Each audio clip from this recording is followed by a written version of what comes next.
Eto na nga, luto tayo ngayon ng lomi. Nagpainit lang ako ng oil sa pan tapos ay ginisa ko na yung sibuyas at bawang. Once aromatic, lagay na natin yung chicken breast. Sautay lang natin yan, then pag nag-change na ng color, pwede natin ilagay yung chicken liver, then season it with salt, pepper, and soy sauce. After a few minutes, lagyan na natin ng water, then chicken cubes para mas malasa. Pakuluan lang natin yan at kapag okay na, pwede na natin ilagay yung egg noodles or Mickey. Hinugasan at pinaghiwa-hiwalay ko pala muna yung noodles before ko siya ilagay kasi medyo maalat siya tapos ay dikit-dikit. Halu-haluin lang natin yan at kapag kumulo na, ilagay na natin yung carrots. Pakuluan lang natin ulit tapos ay ilagay na natin yung slurry. Pampalapot ito ng sabaw tapos it's a mixture of cornstarch and water. Siyempre, gradually lang ang lagay para hindi masobrahan sa lapot yung sabaw.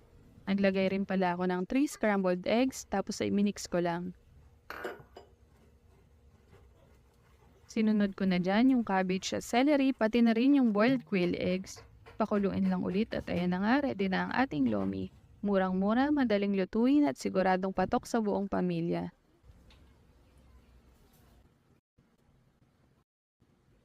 Kung nagustuhan nyo nga pala ang dish na to, please don't forget to follow the page, like, and share this to your friends.